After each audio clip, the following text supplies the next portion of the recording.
اللہ سے مضبوط تعلق رکھیں۔ سورہ بقرہ میں بنو اسرائیل کے حالات بیان کرتے ہوئے اللہ تعالیٰ نے فرمایا کہ وہ قوم اپنے لیے خود دعا کرنے کی بھی روادار نہیں تھی۔ انہوں نے اپنے نبی سے کہا ادعو لنا ربک، سورہ بقرہ آیت نمبر 68، ہمارے لیے اپنے رب سے دعا کر دو۔ آج ہمارا حال کیا ہے؟ ہم خود کچھ نہیں کرتے اور چند مخصوص لوگوں کو دعائیں کرنے کے لیے چن لیتے ہیں کہ یہ ہمارے لیے دعا کر دیں، اور ہم اپنی دنیا میں ہی لگے رہیں۔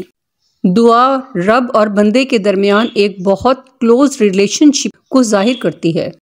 ہم میں سے ہر شخص کا اللہ تعالیٰ سے پرسنل تعلق ہونا چاہیے۔ انسان کو جب کوئی ضرورت پیش آتی ہے تو وہ کس کے بارے میں سوچتا ہے؟ اس کے بارے میں جو اس کی ضرورت پوری کر دے گا۔ اس سے ہم اپنے ایمان کا جائزہ لے سکتے ہیں کہ ہمیں تکلیف کے وقت سب سے پہلے کس کا خیال آتا ہے۔ ہمیں کوئی پریشانی ہوتی ہے تو ہم فوراً کیا کرتے ہیں؟ فون کی طرف لپکتے ہیں کہ کسی کو اپنا ماجرا سنا دیں، کسی سے بات کر کے اپنا کیتھارسس کر لیں۔ بحیثیت ایک مومن کے ہمیں سب سے پہلے اللہ تعالیٰ کی طرف رجوع کرنا چاہیے۔ صبر اور نماز کے ساتھ مدد مانگنی چاہیے۔ کوئی تکلیف دہ بات، کوئی بیماری، کوئی پریشانی، کوئی غم، کوئی دکھ، کچھ بھی ہو، فوراً اللہ تعالیٰ کو اپنا مسئلہ بتائیں۔ جب دل پریشان ہو تو بلند آواز سے اس آیت کو پڑھیں، الم تعلم ان اللہ لہ ملک السماوات والارض وما لکم من دون اللہ من ولی ولا نصیر، سورہ بقرہ آیت نمبر 107۔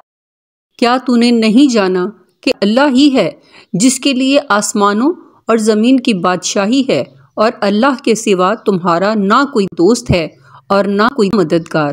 جب اصل مالک اللہ ہے تو پھر کوئی اور کیا دے سکتا ہے؟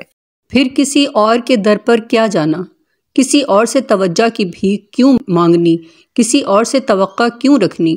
جب لوگوں کے دل اللہ کے ہاتھ میں ہیں، لوگوں کی قسمت اللہ نے بنائی ہے، لوگوں کو رزق اللہ نے دیا ہے، لوگوں نے اللہ کے پاس واپس جانا ہے۔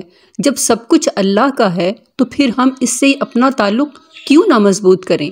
ہم اس کی فرما برداری کیوں نہ کریں؟ ہم اس کے بندے کیوں نہ بن جائیں؟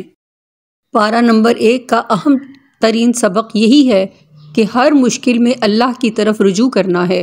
اللہ سے دعا مانگتے ہوئے کہنا ہے کہ یا اللہ، آپ کے لیے تو بس کن فیکون ہے، آپ میرے حق میں بھی کن کہہ دیں، میری یہ مشکل آسان کر دیں، میرا یہ معاملہ آسان کر دیں۔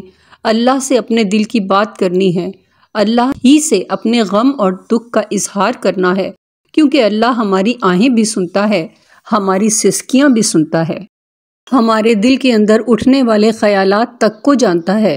لہٰذا اپنا رخ صرف اللہ کی طرف رکھنا ہے، اسی سے لو لگانی ہے انشاءاللہ۔ ماخوذ محترمہ ڈاکٹر فرحت ہاشمی۔ قائم اسلام کو لائک، شیئر، کمنٹ کیجیے اور سبسکرائب کیجیے۔ شکریہ۔